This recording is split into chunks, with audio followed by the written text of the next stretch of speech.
Boa tarde, né, a todos, claro. E o texto, ou melhor, o trabalho, eu coloquei esse título, é um título provisório. Eu tinha conversado com o professor, porque o meu objetivo inicial era usar a questão do terrorismo, na verdade, mas ficou um pouco complicado, um pouco complexo, então eu mudei um pouco o foco do trabalho. E a ideia aqui vai ser a seguinte: na verdade, o que eu quero com esse trabalho é fazer uma análise comparativa entre Brasil e Portugal. E óbvio, né, que o que eu estou apresentando aqui ainda não está completo, ainda falta algumas partes, mas fazer uma análise comparativa para responder basicamente a essa questão que eu coloquei em princípio como um subtítulo, ou seja, até que ponto a gente pode considerar que determinado regime político jurídico é democrático quando o cidadão voluntariamente abre mão de alguns dos seus direitos. E qual é o raciocínio, ou como que eu pretendo responder essa pergunta? Eu estruturei esse trabalho em 3 partes principais. Então, uma primeira parte, ela é um pouco mais teórica, em que eu quero falar sobre a questão de teorias, especificamente de 2 autores, que a gente viu com a professora Ana Fulton no primeiro semestre. E aqui hoje eu trago só o caso do Brasil, né? Porque, quer dizer, voltando, a primeira parte é essa definição mais teórica, por um lado, e constitucional de Estado. Na segunda parte eu quero trazer o ponto central, e o ponto central é a ideia de que, no caso brasileiro, isso é muito claro, e aí eu quero comparar aqui com Portugal, existe um ativismo judicial muito forte no caso brasileiro, e aí depois eu vou chegar lá e vou dar mais detalhes sobre o que é isso, para quem não souber. E aí, no final, então, eu quero fazer um apanhado dessas ideias para poder apresentar, então, essa conclusão. Então, entrando na primeira parte, eu trouxe aqui pequenos apontamentos, óbvio, não vou até pela questão do tempo aprofundar, claro que no trabalho escrito eu quero aprofundar muito mais, lógico. E aí eu trouxe aqui para justificar esse raciocínio as duas visões de Estado, que no caso são as visões do Hobbes e a visão do Locke. Então eu comecei aqui e depois eu vou explicar o porquê dessas duas visões, eu vou tentar deixar mais claro mais para o final. Então eu coloquei só esses apontamentos de uma maneira bem geral, a ideia do Hobbes de defender um Estado absolutista, então ele parte do princípio de que o ser humano é hedonista e racional, e aí, como a professora havia colocado já, quer dizer, dá início a toda aquela consequência de que, como os seres humanos são racionais e buscam sempre tudo para si mesmos, então o mais racional é, em última instância, eu matar o próximo. Porque eu matando o próximo, eu elimino a concorrência e eu permaneço vivo. Daí a ideia que eu coloquei no segundo ponto, de que é uma igualdade natural, já que aqui eu estou me referindo ao momento, né, chamado pelo Hobbes de estado de natureza, portanto não há instituição Estado. Então, tem essa igualdade natural e a liberdade ampla entre os seres humanos. Nessa consequência, para o Hobbes, o estado de natureza vai ser a mesma coisa que o estado de guerra. Importante lembrar que o estado de guerra não é necessariamente o conflito, mas é a possibilidade de conflito entre as pessoas. E aí, aqui é um ponto que eu quero desenvolver mais, mas que a criação do Estado para o Hobbes é um certo momento democrático. Quer dizer, democrático porque, em última instância, o Hobbes vai dizer que todos os seres humanos, os homens, devem ali se organizar. Então, nesse sentido, que o nascimento do Estado para o Hobbes seria democrático, porque estão todos ali, numa assembleia, numa convenção, enfim, né? Naquela visão talvez mais teórica ou hipotética que o Hobbes propõe, mas a ideia, então, é que seria um momento democrático, porém, óbvio, como foi falado aqui, depois disso o poder se concentra nas mãos do Estado, ainda que esse Estado, esse soberano, não seja absoluto. Quer dizer, ele age no limite da lei, conforme alguns textos que eu li sobre o Hobbes. Ou seja, e aqui pode parecer contraditório, quer dizer, ele age no limite da lei, mas quem cria a lei é ele mesmo. Então é óbvio que na prática, né, no fim, não vai haver, vai ser um poder ilimitado, porque ele pode alterar a lei na hora que ele bem entender. E um último ponto que eu acho importante destacar é o fato da transferência dos direitos naturais. Ou seja, eu quero destacar isso porque, em relação ao Locke, é diferente, como eu vou mostrar no próximo ponto, no próximo slide, mas isso é importante. O cidadão vai transferir os seus direitos naturais ao Estado, o que significa dizer que o cidadão não possui mais direitos naturais e, por isso mesmo, que o Estado é absoluto. No caso do Locke, há aí uma defesa de uma teoria mais liberal, de um Estado liberal. Então eu coloquei que, de maneira geral, o ser humano é praticamente igual ao modelo hobbesiano, né? Ou seja, ele também é racional e também é livre. E claro que aqui é a minha maneira de escrever, é claro que na hora que eu fizer o relatório eu vou escrever com uma maneira mais refinada e rebuscada do que essa, né? Mas parte do princípio de que o ser humano ali no estado de natureza para o Locke está satisfeito com a sua vida e, portanto, ele não vai entrar no âmbito do estado de guerra. Então ele não desobedece às leis da natureza e ele cria o Estado, na visão do Locke, muito mais para perpetuar aquilo que ele já tem de bom. Ou seja, aqueles direitos que são direitos naturais dele, ser humano, o Estado, então, na visão do Locke, seria criado para isso.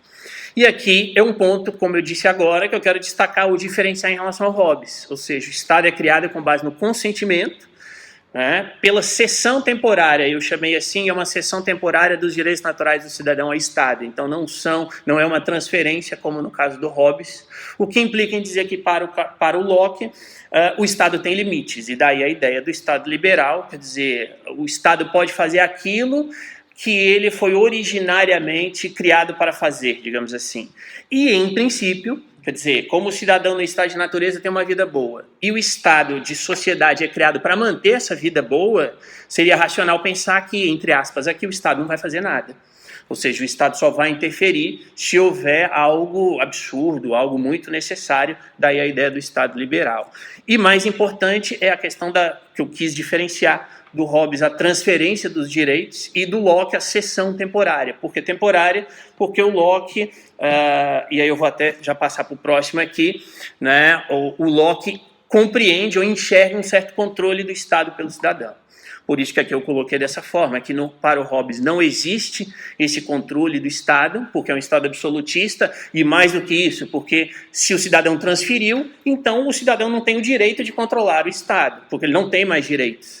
Né? E no Locke não, como é uma cessão, né? Ou seja, os direitos naturais são inalienáveis, então o indivíduo continua com os seus direitos naturais, ele vai então poder controlar o Estado, e a minha interpretação do pensamento do Locke é o que eu coloquei aqui, uma criação da ideia de governo em separação da ideia de Estado, porque o Locke deixa claro que o parlamento pode ser alterado, mas a estrutura Estado, a instituição Estado permanece, enquanto que para o Hobbes não. Ou seja, na visão do Hobbes, se o indivíduo está insatisfeito, eles voltam ao estado de natureza e cria-se outro estado. E no caso do Locke, não, o estado permanece. E aqui também coloquei, inclusive o professor Sampaio citou anteriormente, sobre a separação de poderes, executivo, legislativo e federativo, que eu prefiro entender como separação de funções, eu vou explicar o porquê no próximo ponto, no próximo slide. E também chamar a atenção, por fim, de que o legislativo não é ilimitado, já que ele é limitado pelas leis da natureza e os direitos naturais dos cidadãos. Então esse é o aspecto mais teórico do conceito de Estado, como eu disse no relatório, eu vou desenvolver mais. E aqui não é o foco, mas eu trouxe aqui dois pontos muito rápidos sobre o Montesquieu, porque isso vai ter importância para o argumento que eu vou desenvolver depois. Então, primeiro, como também foi falado hoje mais cedo, a ideia de separação de poderes. E, assim, também eu tenho mais, claro, né, mais contato com alguns livros brasileiros que preferem chamar de distribuição de poderes em vez de separação, porque o Estado seria uno. As três funções que todos nós conhecemos, de executivo, legislativo e judiciário. E eu trouxe aqui dois pontos. Primeiro, que eu achei muito interessante na visão do Montesquieu, eu até trouxe essa citação aqui, que o poder de julgar não deve ser outorgado a um Senado permanente, mas exercido por pessoas extraídas do corpo do povo num certo período do ano, de modo prescrito pela lei para formar um tribunal que dure apenas o tempo necessário. E o segundo ponto que eu trouxe é que o próprio Montesquieu afirma que o poder judiciário é praticamente nulo. Então, também é uma outra citação que eu trouxe dele aqui no meio, né, de que o poder judiciário, que na visão dele seria tão terrível entre os homens, não estando ligado a nenhuma outra situação ou profissão, torna-se, por assim dizer, invisível e nulo. E também, para terminar essa parte mais teórica, eu trouxe uma pequena referência aqui aos federalistas, que na minha visão são os autores, né, que vão efetivamente dar força ao poder judiciário. a partir do momento que o Montesquieu cria a ideia da distribuição, mas quem efetivamente diz que o judiciário é um poder igual aos demais vão ser os federalistas com a ideia de controle de constitucionalidade. Ou seja, o executivo ele é um poder ativo, ele tem iniciativa, o legislativo tem iniciativa, mas o judiciário não. Quer dizer, o judiciário seria um poder que fica também, entre aspas, e me perdoem aqui a palavra, mas fica parado esperando que as pessoas provoquem o poder judiciário. Então, nessa visão, para os federalistas, o judiciário seria fraco, então eles igualam, dizendo que o judiciário pode fazer o controle de constitucionalidade. Que, basicamente, o professor também citou hoje na aula mais cedo, é verificar se a legislação, no caso criada pelo Legislativo, se as ações do Poder Executivo estão de acordo com a Constituição. Então, vou entrar, por enquanto, aqui em mais detalhes. Aqui eu trouxe só para que vocês compreendam o contexto constitucional brasileiro, né? Então, eu coloquei aqui basicamente alguns artigos, eu não vou, óbvio, entrar aqui agora no mérito de detalhar todos eles, mas para que vocês vejam que aquelas ideias do Locke, e aqui, antes até de continuar, quer dizer, eu vou partir do princípio de que o Locke cria um Estado absolutista e, de certa forma, usando a terminologia de hoje, ditatorial. Não exatamente nos moldes de uma ditadura como se tem hoje, mas a ideia é de um Estado fechado, né? Ou seja, em que o cidadão não tem participação. Por sua vez, o caso do Locke seria o contrário. Quer dizer, a ideia do Locke, eu também tinha conversado com os dois professores já antes, o Locke é aquilo que, grosso modo, jeito de falar, nós temos hoje. Quer dizer, temos hoje no sentido do cidadão ter o controle sobre o Estado, pelo menos por meio das eleições, em que você tira um governo e coloca outro conforme você quer. Então aqui, só para que se veja aí, principalmente no inciso 2, a ideia de cidadania, que estaria vinculada ao pensamento do Locke. No inciso 5, o pluralismo político, isso no artigo 1º. Depois, no parágrafo único, a ideia de que o poder emana do povo, e isso é constante, que aí, de novo, repete-se aqui a ideia do Locke. Depois trouxe no artigo 2º, né, a questão de separação de poderes. Pulei para o artigo 5º, especificamente para trazer aqui a instituição constitucional de alguns direitos que também estão vinculados ao pensamento do Locke. E eu digo isso porque, curiosamente, aqui existe o direito à propriedade como um direito fundamental constitucional explícito na Constituição brasileira. E, obviamente, como eu pus aí no final, eu não trouxe todo o artigo 5º, porque são 78 incisos, então não teria nem por que fazer isso.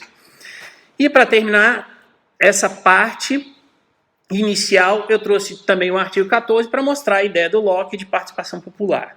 Então, é claro que o artigo 14 ele tem mais 10 incisos, 10 parágrafos depois, também não entro no mérito, mas é só para ter essa visão. E depois eu pulei para o artigo 102. Por quê? Porque o artigo 102 fala, no caso brasileiro, do Supremo Tribunal Federal, que exerce as funções do Tribunal Constitucional aqui em Portugal, só que mais amplo do que o Tribunal Constitucional, pelo que eu pude perceber. Então eu trouxe também aqui só o inciso 1, a linha A, de que é uma função do Supremo Tribunal Federal a julgar, né, ação direta de inconstitucionalidade de lei, ou ato normativo federal ou estadual, e ação declaratória de constitucionalidade da lei ou do ato normativo federal. Em suma, essa é a primeira parte do trabalho. Como eu disse, eu quero mostrar, por um lado, o aspecto mais teórico dos dois autores, principalmente, e aqui, no caso brasileiro, e aí depois eu vou acrescentar as mesmas ideias, mas no caso português, que eu ainda não vi com muito detalhe, então preferi não trazer aqui. Agora, trazendo para a prática, e aqui também, que aí já seria a segunda parte, eu estou trazendo aqui hoje só o caso do Brasil, porque ainda não fiz a pesquisa com detalhes acerca aqui de Portugal. Então, o primeiro ponto que eu quero começar aqui é uma pesquisa dessa organização não governamental Latino Barômetro de 2015, que ela faz pesquisas na América Latina, grosso modo. Então, eu trouxe algumas estatísticas, alguns pontos, para mostrar o quê? Por que eu estou trazendo esses números? Para mostrar que o cidadão brasileiro, de maneira geral, não está satisfeito com os poderes executivo e legislativo. Por isso que aí, grau de satisfação com a democracia de maneira geral. Aqui eu somei, né, eles separam entre não muito satisfeitos ou nada satisfeitos. Eu somei porque, ao meu ver, os dois são negativos.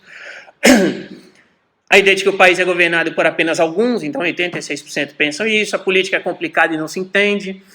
E aqui o principal, os dois pontos a seguir são os principais para o meu argumento, de que os cidadãos não se sentem representados pelo Congresso Nacional, que é o poder legislativo no âmbito federal, né, no caso do Brasil.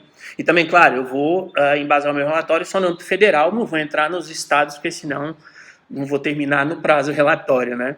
Mas então 80% não se sentem representados, 77% não se sentem representados pelo governo, ou seja, pelo poder executivo, 69% avaliam como ruim ou muito ruim o trabalho do Congresso Nacional Brasileiro, e o último ponto aqui, que avaliam o Poder Judiciário 59%, então é relativamente menos. Então, essa primeira parte é para mostrar a insatisfação com esses dois poderes.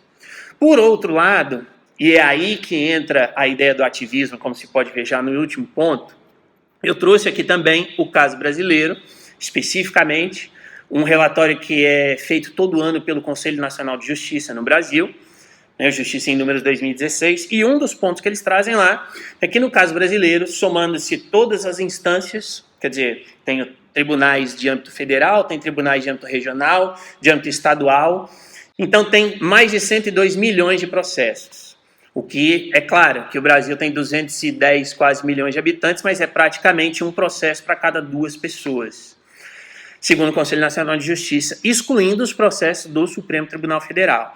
E aí uma frase que eu tirei desse relatório, eles mesmos reconhecem que seriam necessários aproximadamente 3 anos de trabalho para acabar com esses processos, né? E eles têm nesse relatório que vem aumentando a cada ano o número de processos que ficam parados. Então aqui com isso eu chego à conclusão, e depois eu quero trazer, claro, mais exemplos, de que no caso brasileiro há um ativismo judicial. Quer dizer, o ativismo judicial, eu não trouxe aqui nenhuma definição, vou colocar, óbvio, no trabalho, mas o ativismo judicial é entendido como a interferência do judiciário onde ele não é chamado, né? Traduzindo muito claramente. Ou seja, o poder judiciário, no caso brasileiro, vem tomando decisões que são decisões que deveriam ser tomadas por outros poderes, né? Grosso modo também. E isso é um caso muito sério no caso brasileiro, porque isso gera questionamentos importantes, né? Questionamentos importantes, e um dos casos assim, muito práticos é na área da saúde, né? Então, um indivíduo, como eu não trouxe antes, mas o artigo 6º da Constituição traz o direito à saúde como direito fundamental. Então, o indivíduo tem lá uma doença rara qualquer, como foi um caso que aconteceu, e esse indivíduo só poderia ser tratado, feito um tratamento experimental nos Estados Unidos, que à época custaria $1,5 milhão. Então, ele foi à justiça, porque a Constituição diz que o indivíduo tem o direito à saúde, então o Estado deve pagar aquilo para ele. E aí é um problema. Quer dizer, é um problema para os dois lados, porque se concede $1,5 milhão, pode não ser muito no âmbito da saúde brasileira, em termos de números, né? Mas com aquele valor, provavelmente você trataria muito mais pessoas em outras doenças. Ao mesmo tempo, o Estado precisa cumprir o seu dever de garantir a saúde.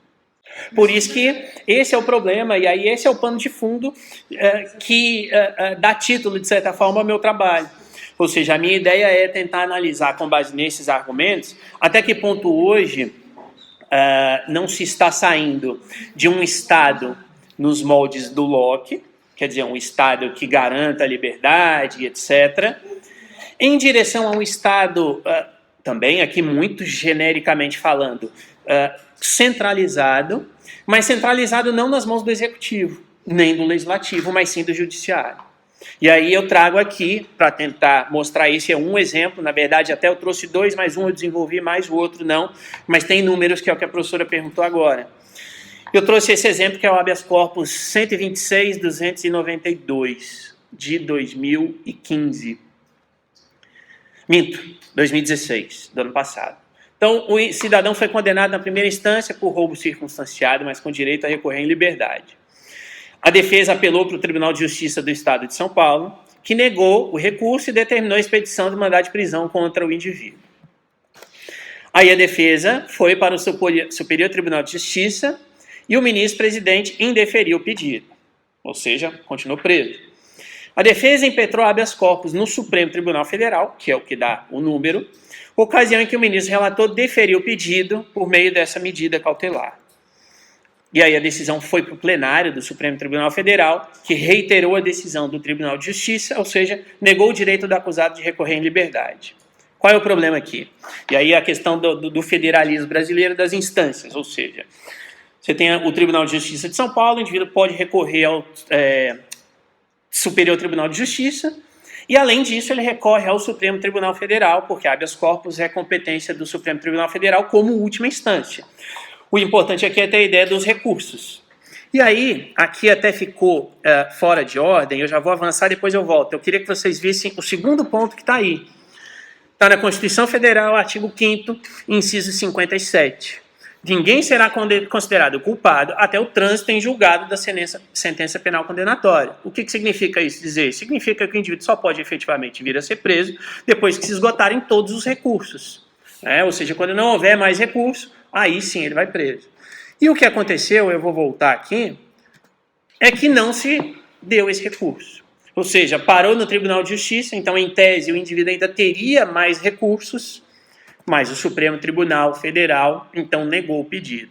E aí ele colocou os principais, trouxe aqui também alguns trechos, né, da decisão, se colocou isso aqui, que a manutenção da sentença penal pela segunda instância encerra a análise de fatos e provas que assentaram a culpa do condenado, o que autoriza o início da execução da pena.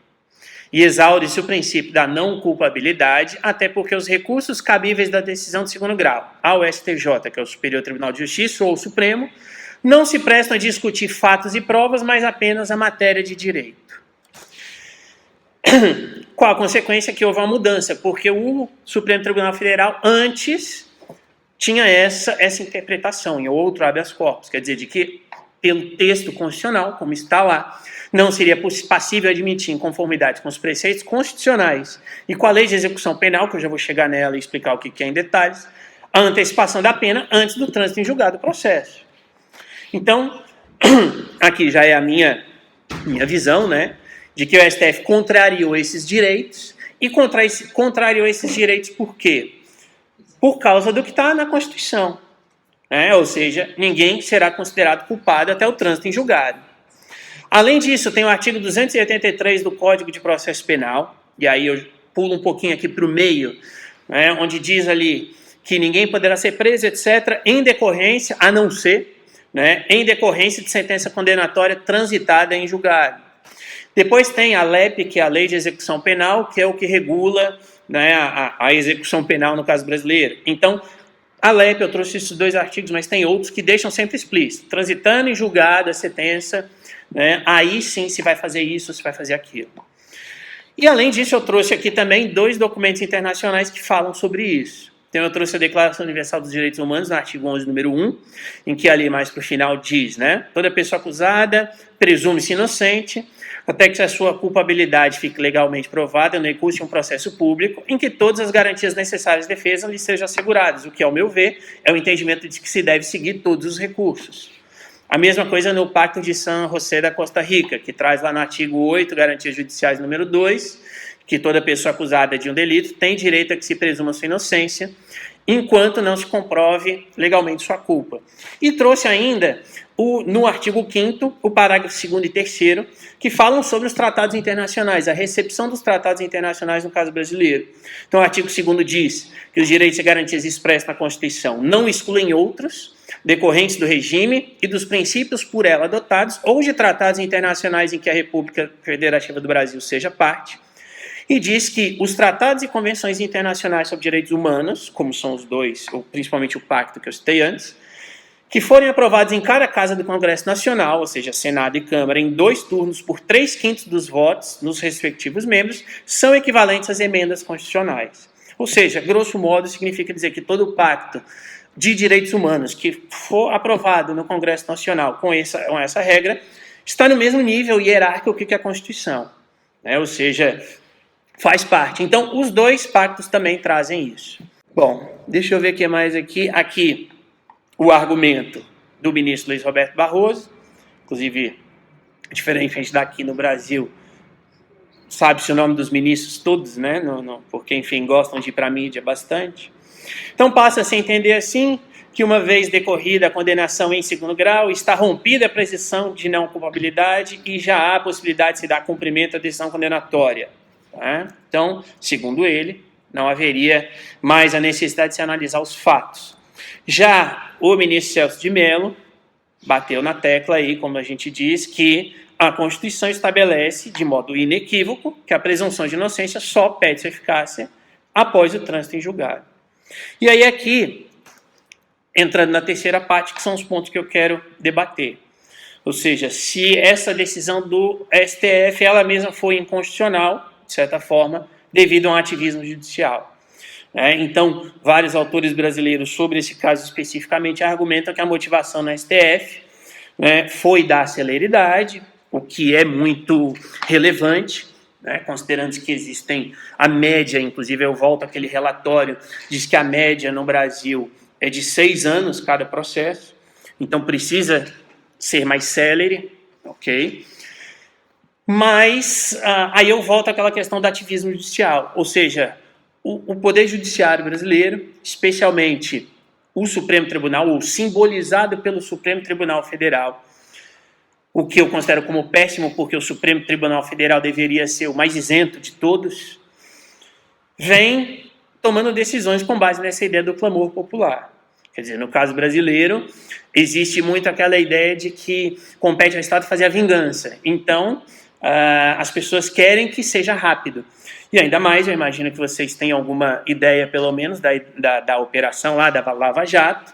Então, mas muita gente no Brasil acha que se é político e se já tem ali um indício de corrupção, já tem de ser preso, tem de sofrer, etc. E não só isso, mas em outros casos que não tem a ver com política, que eu quero dizer. Quer dizer, casos de um matou o outro, o que tem de acontecer com o bandido? Tem de ser preso, tem de ficar sofrendo, etc, etc, etc.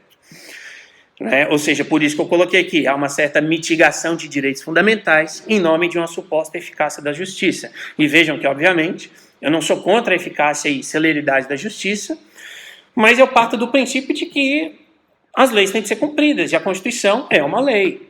Se está na Constituição que só pode ser condenada depois que exauriu todos os recursos, seja assim, mas demora 30 anos. Bom, então mude-se a Constituição. Quer dizer, o que não pode é o Supremo, e não só o Supremo, mas outros juízes, quer dizer, não sei também se vocês viram aqui, mas virou uma certa moda no Brasil também, juiz de primeira instância, juiz lá de uma cidadezinha minúscula, proibir o WhatsApp no Brasil durante 24 horas. Ou seja, o programinha, o aplicativo, porque existem casos, ou seja, de crimes que são feitos pela internet. A pessoa manda mensagem um para o outro, e aí a justiça exigiu os dados do indivíduo que era o suspeito, e a empresa falou, não vou, porque, enfim, a minha relação com o meu consumidor é de privacidade dos dados. E aí o juiz proíbe e obriga todas as operadoras de telefonia de telemóvel a bloquear o WhatsApp durante 24 horas, por exemplo. E um outro caso que eu trouxe aqui, mas só para mostrar como um exemplo desse absurdo que vem sendo no caso brasileiro, o ministro Gilmar Mendes, que é um ministro do Supremo Tribunal Federal, e ele disse explicitamente que porque agora como sempre existe no Brasil, a ideia de reforma política, Todo ano tem uma reforma política que nunca se concretiza. Mas, enfim, ele disse literalmente que se o Congresso não aprovar, o Supremo Tribunal Federal vai resolver a questão. Quer dizer, aqui tem uma série de absurdos, ao meu ver, num posicionamento desse. Primeiro, uma pessoa do Poder Judiciário dando opiniões no âmbito político, o que é um absurdo, já que o Poder Judiciário deveria ser isento. Segundo, é o ministro do Supremo. Em tese, Em tese. Então, eu trouxe isso aqui como mais essa citação. E aí, para terminar, porque eu sei que o tempo está passando aqui, eu trouxe mais algumas ideias, que aí são pontos que eu quero aprofundar um pouco mais depois, que é aquilo que eu chamo de politização do debate jurídico, ou seja, os órgãos, e aqui eu começo um argumento, os órgãos do Estado, e órgãos ali, na verdade, os 3 poderes, isso que eu quis dizer, executivo, legislativo e judiciário, possuem função política, e o Poder Judiciário também. especialmente uma corte constitucional. Quer dizer, eu tive um professor no Brasil que ele dizia que uma corte constitucional no âmbito do Poder Judiciário, é o órgão mais político de todos, né? Então, até mesmo pela sua formação e etc., claro. Mas, e aí nesse sentido, as decisões do Poder Judiciário têm uma legitimação democrática indireta. Só que, aí eu trago essa diferença, que é uma diferença que o professor Carlos Blanco de Moraes coloca no livro dele, de que atividade política não é atividade político-partidária. Ou seja, que a prática judicial no exercício da função política, afastada do exercício de uma prática judicial de cunho ideológico e partidário, não traz problema ao ordenamento jurídico. Mas permitir que o judiciário atue no âmbito da política partidária é aceitar uma infração ao princípio de separação de poderes, e aí essa aqui é a frase do livro dele. Ou seja, de que o Poder Judiciário é tentado, por vezes, a imiscuir-se no exercício de funções legislativas e administrativas, a coberta da interpretação e aplicação do direito, implicando essa conduta uma incursão indevida no conteúdo dos poderes.